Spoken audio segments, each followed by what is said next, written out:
Hi ಎಲ್ರಿಗೂ ನಮಸ್ಕಾರ. Welcome back to my YouTube channel.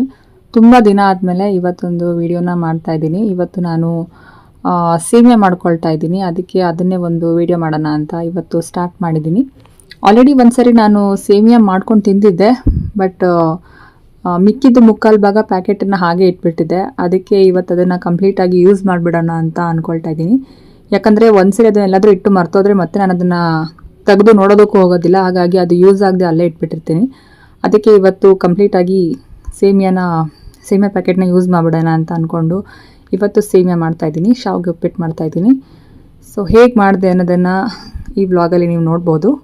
And ಏನೇನು ಬೇಕು ಇವಾಗ ಶಾವಿಗೆ ಉಪ್ಪಿಟ್ಟು ಮಾಡೋದಕ್ಕೆ ಅದನ್ನೆಲ್ಲ ನಾನು ಇಂಗ್ರೀಡಿಯೆಂಟ್ಸ್ನ ಫಸ್ಟ್ ರೆಡಿ ಮಾಡ್ಕೊಳ್ತಾ ಇದ್ದೀನಿ. ಈರುಳ್ಳಿ ಆಗಿರ್ಬೋದು, ಹಸಿಮೆಣ್ಸಿನ್ಕಾಯಿ ಆಗಿರ್ಬೋದು, ಶುಂಠಿ ಆಗಿರ್ಬೋದು, ಆಮೇಲಿಂದ ಕೊತ್ತಂಬರಿ ಸೊಪ್ಪು ಆಗಿರ್ಬೋದು, ಇದನ್ನೆಲ್ಲ ನೀಟಾಗಿ ಚಾಪ್ ಮಾಡ್ಕೊಳ್ತಾ ಇದ್ದೀನಿ ಫಸ್ಟು.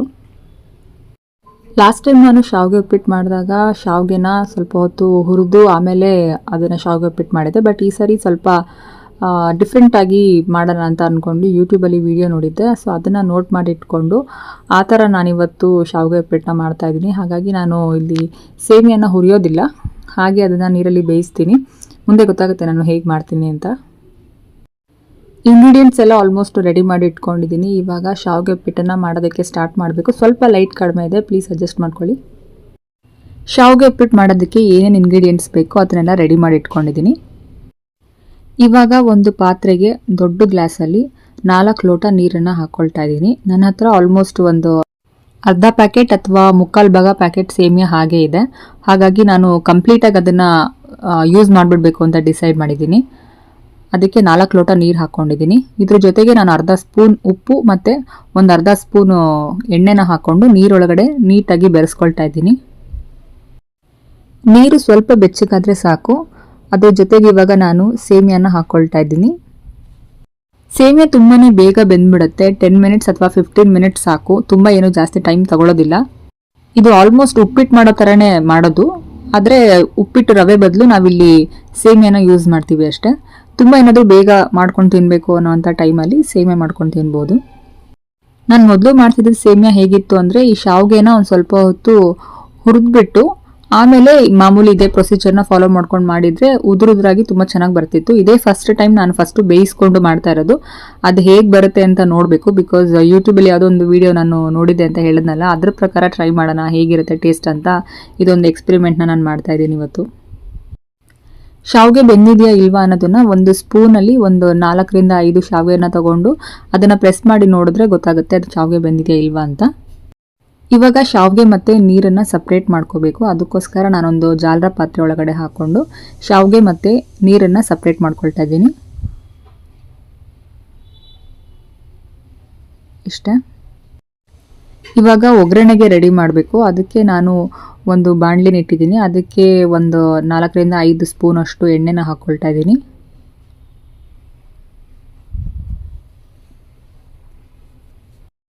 ಎಣ್ಣೆ ಸ್ವಲ್ಪ ಬಿಸಿ ಆದಮೇಲೆ ಒಂದು ಅರ್ಧ ಹಿಡಿಯೋಷ್ಟು ಕಡಲೆ ಬೀಜನ ನಾನು ಇದ್ರ ಜೊತೆಗೆ ಹಾಕ್ತಾ ಇದ್ದೀನಿ.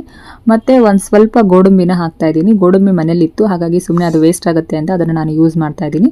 ಇದನ್ನು ತುಂಬ ಡೀಪ್ ಫ್ರೈ ಮಾಡಬಾರ್ದು, ಸ್ವಲ್ಪ ಕಂದು ಬಣ್ಣಕ್ಕಾಗೋವರೆಗೂ ಇದನ್ನು ಹುರ್ಕೋಬೇಕಷ್ಟೆ. ಇವಾಗಲೇ ಒಗ್ಗರಣೆ ಹಾಕ್ತಿಲ್ಲ ನಾನು, ಆ್ಯಕ್ಚುಲಿ ಗೋಡಂಬಿ ಮತ್ತು ಕಡಲೆ ಬೀಜನ ಜಸ್ಟ್ ಫ್ರೈ ಮಾಡ್ಕೊಳ್ತಾ ಇದ್ದೀನಿ. ಇದು ಕಂದು ಬಣ್ಣಕ್ಕೆ ತಿರುಗಿದ ತಕ್ಷಣ ಅದನ್ನು ನಾವು ಇಮಿಡಿಯೇಟಾಗಿ ತೆಗೆದುಬಿಡಬೇಕು. ತುಂಬ ಹೊತ್ತು ಬಿಟ್ಟರೆ ಅದು ಬೇಗ ಸೀದೋಗ್ಬಿಡುತ್ತೆ. ಇಷ್ಟು ಫ್ರೈ ಆದರೆ ಸಾಕು. ಆ್ಯಕ್ಚುಲಿ ಇದು ಸ್ವಲ್ಪ ಜಾಸ್ತಿನೇ ಫ್ರೈ ಆಯಿತು ಅಂತ ನನಗೆ ಅನ್ನಿಸ್ತಾ ಇದೆ. 1-2 ಗೋಡಂಬಿ ಲೈಟಾಗಿ ಸುಟ್ಟೋಗ್ಬಿಡ್ತು. ಬಟ್ ತುಂಬ ಹೊತ್ತೇನು ಬೇಕಾಗಲ್ಲ ಇದನ್ನು ಫ್ರೈ ಮಾಡೋದಕ್ಕೆ. 1-2ರಿಂದ 1 ನಿಮಿಷ ಸಾಕು ಅನ್ಸುತ್ತೆ ಅಷ್ಟೇ. ಇವಾಗ ಒಗ್ಗರಣೆಗೆ ರೆಡಿ ಮಾಡ್ಕೊಳ್ತಾ ಇದ್ದೀನಿ. ಹಾಗಾಗಿ ನಾನು ಒಂದು 4ರಿಂದ 5 ಸ್ಪೂನ್ ಅಷ್ಟು ಎಣ್ಣೆನ ಯೂಸ್ ಮಾಡ್ತಾ ಇದ್ದೀನಿ. ಎಣ್ಣೆ ಬಿಸಿ ಆಗೋವರೆಗೂ ಒಂದು ಸ್ವಲ್ಪ ಹೊತ್ತು ವೆಯ್ಟ್ ಮಾಡಬೇಕು. ಎಣ್ಣೆ ಬಿಸಿಯಾಗಿದ್ದ ತಕ್ಷಣ ಒಂದು 1/2 ಸ್ಪೂನ್ ಅಷ್ಟು ಸಾಸಿವೆನ ಹಾಕ್ಕೊಳ್ತಾ ಇದ್ದೀನಿ. ಸಾಸಿವೆ ಸಿಡಿದಿದ ತಕ್ಷಣ 1 ಸ್ಪೂನು ಅಥವಾ ಮುಕ್ಕಾಲು ಸ್ಪೂನ್ ಅಷ್ಟು ಕಡಲೆಬೇಳೆ ಹಾಕ್ಕೋಬೇಕು. ಕಡಲೆಬೇಳೆ ಹಾಕಿ ಆದಮೇಲೆ 1 ಸ್ಪೂನ್ ಅಷ್ಟು ಉದ್ದಿನಬೇಳೆ ಹಾಕಬೇಕು. ಜೊತೆಗೆ ಒಂದು ಅರ್ಧ ಚಮಚ ಅಥವಾ ಮುಕ್ಕಾಲು ಚಮಚದಷ್ಟು ಜೀರಿಗೆ ಹಾಕ್ಕೊಳ್ತಾ ಇದ್ದೀನಿ. ಅದರ ಜೊತೆಗೆ ಒಂದು ಸ್ವಲ್ಪ ಶುಂಠಿನ ನಾನು ಕಟ್ ಮಾಡಿ ಇಟ್ಕೊಂಡಿದ್ದೆ, ಅದನ್ನು ಯೂಸ್ ಮಾಡ್ತಾ ಇದ್ದೀನಿ. ಜೊತೆಗೆ ಬ್ಯಾಡಗೆ ಮೆಣಸಿನ್ಕಾಯಿ ಒಂದು ಅಥವಾ 2 ಮುರಿದ್ಬಿಟ್ಟು ಹಾಕಿದ್ದೀನಿ ನಾನು. ಅದರ ಜೊತೆಗೆ 1 ಹಿಡಿಯೋಷ್ಟು ಕರಿಬೇವನ್ನ ಯೂಸ್ ಮಾಡ್ತಾ ಇದ್ದೀನಿ. ಇದ್ರ ಜೊತೆಗೆ ಚಿಕ್ಕ ಚಿಕ್ಕದಾಗಿ ಹಚ್ಚಿಟ್ಕೊಂಡಿದ್ದಂಥ ಹಸಿರು ಮೆಣಸಿನ್ಕಾಯಿಗಳನ್ನ ಹಾಕ್ಕೊಳ್ತಾ ಇದ್ದೀನಿ. ಒಂದು 6ರಿಂದ 7 ಮೆಣಸಿನ್ಕಾಯಿಗಳನ್ನ ನಾನು ಯೂಸ್ ಮಾಡಿರ್ಬೋದು. ಇವಾಗ ಇದನ್ನೆಲ್ಲ ನೀಟಾಗಿ ಫ್ರೈ ಮಾಡ್ಕೋಬೇಕು.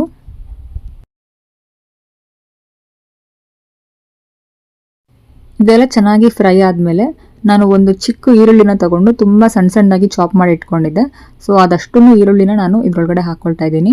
ಇವಾಗ ಈರುಳ್ಳಿನ ಚೆನ್ನಾಗಿ ಬೇಯಿಸಬೇಕು. ಅದು ಸ್ವಲ್ಪ ತಿನ್ನೋವಾಗ ಹಸಿ ಹಸಿ ಅಂತ ಅನ್ನಿಸ್ಬಾರ್ದು. ಹಾಗಾಗಿ ಈರುಳ್ಳಿನ ತುಂಬ ಚೆನ್ನಾಗಿ ಫ್ರೈ ಮಾಡ್ಕೋಬೇಕು.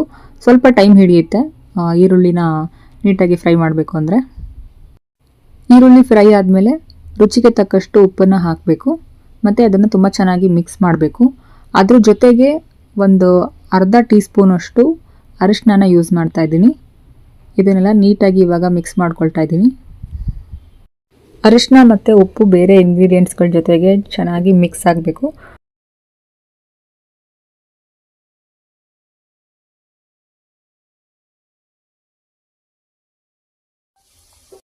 ಇವಾಗ ಇದರೊಳಗಡೆ ನಾವು ಬೇಯಿಸ್ಕೊಂಡು ಇಟ್ಟಿದ್ದಂತಹ ಶಾವಿಗೆನ ಇದ್ರ ಜೊತೆಗೆ ಸೇರಿಸ್ಬೇಕು. ನೀರು ಹಾಕಿ ಇದನ್ನು ಬೇಯಿಸಿದ್ರಿಂದ ಅದು ಅಷ್ಟು ಉದುದ್ರಾಗಿ ನನಗೆ ಶಾವಿಗೆ ಮಾಡೋಕ್ಕಾಗಿರಲಿಲ್ಲ. ಸ್ವಲ್ಪ ತಟ್ಟೆ ಇಡ್ಲಿ ಥರ ಆಗೋಯ್ತು, ಹಾಗೆ ಬಿದೋಗ್ಬಿಡುತ್ತೆ ಅದು ಹಾಕೋಕೆ ಹೋದಾಗ. ಬಿಕಾಸ್ ಹುರ್ಕೊಂಡಿರಲಿಲ್ವಲ್ಲ ನಾನು, ಇದು ಯಾವುದೋ ಒಂದು ಬೇರೆ ರೀತಿಯಾದಂಥ ಶಾವಿಗೆನ ಫಸ್ಟ್ ಟೈಮ್ ಟ್ರೈ ಮಾಡೋಕ್ಕೆ ಹೋಗಿ ಹೀಗಾಯಿತು. ಸೊ ಅದನ್ನೇ ನೀಟಾಗಿ ಪೀಸ್ ಮಾಡಿದೆ. ಎಲ್ಲೋ ಒಂದು ಕಡೆ ಸರಿ ಹೋಯಿತು, ಆದರೆ ಸ್ವಲ್ಪ ಗಟ್ಟಿ ಅಂತ ಅನಿಸಿತ್ತು. ಅದಕ್ಕೆ ಸ್ವಲ್ಪ ನೀರು ಹಾಕ್ಕೊಂಡಿದ್ದೀನಿ. ನೀರು ಹಾಕ್ಕೊಂಡಾದ್ಮೇಲೆ ನೋಡಬೇಕು ಇವಾಗ ಹೇಗಾಗುತ್ತೆ ಅಂತ. ನೀರು ಹಾಕಿ ಸ್ವಲ್ಪ ಹೊತ್ತು ಬೇಯಿಸಾದ್ಮೇಲೆ ನನಗನ್ಸಿತ್ತು ಪರವಾಗಿಲ್ಲ, ಕನ್ಸಿಸ್ಟೆನ್ಸಿ ಸ್ವಲ್ಪ ಸರಿ ಹೋಯಿತು ಅಂತ. ಯಾಕಂದರೆ ಅದು ತುಂಬ ಗಟ್ಟಿಗೆ ಇಡ್ಲಿ ಥರ ಆಗೋಗ್ಬಿಟ್ಟಿತ್ತು. ಬಟ್ ಇವಾಗ ನೀರು ಹಾಕಾದ್ಮೇಲೆ ಸ್ವಲ್ಪ ಸರಿ ಹೋಯಿತು ಅಂತ ಅನ್ನಿಸ್ತು. ಇವಾಗ ಇದ್ರ ಮೇಲೆ ತಟ್ಟೆ ಮುಚ್ಚಿಟ್ಟಿದ್ದೀನಿ. ಒಂದು 5 ನಿಮಿಷ ಆದ ತಕ್ಷಣ ಆಲ್ಮೋಸ್ಟ್ ಸೇಮಿಯಾ ರೆಡಿ ಆಗಿದೆ. ಪರವಾಗಿಲ್ಲ, ಒಂದು ರೇಂಜಿಗೆ ಶಾವಿಗೆ ಉಪ್ಪಿಟ್ಟು ರೆಡಿಯಾಗಿದೆ. ಇದ್ರ ಜೊತೆಗೆ ನಾನು ಹುರಿದಿಟ್ಕೊಂಡಿದ್ದಂತಹ ಕಡಲೆ ಬೀಜ ಮತ್ತು ಗೋಡಂಬಿನ ಆ್ಯಡ್ ಮಾಡಿದ್ದೀನಿ. ಇದನ್ನು ಆ್ಯಡ್ ಮಾಡೋದ್ರಿಂದ ಕಲರ್ಫುಲ್ಲಾಗಿ ಏನೋ ಕಾಣ್ತಾ ಇದೆ, ಬಟ್ ತಿಂದಾಗ ಹೇಗಿದೆ ಅನ್ನೋದು ಹೇಗಿರುತ್ತೋ ಏನೋ ಅಂತ ಅನ್ನಿಸ್ತಾ ಇದೆ. ಇದ್ರ ಜೊತೆಗೆ ಗಾರ್ನಿಷಿಂಗ್ಗೋಸ್ಕರ ನಾನು ಸ್ವಲ್ಪ ಕೊತ್ತಂಬರಿ ಸೊಪ್ಪನ್ನು ಕೂಡ ಆ್ಯಡ್ ಮಾಡಿ ಅದನ್ನೆಲ್ಲ ನೀಟಾಗಿ ಮಿಕ್ಸ್ ಮಾಡ್ತಾ ಇದ್ದೀನಿ.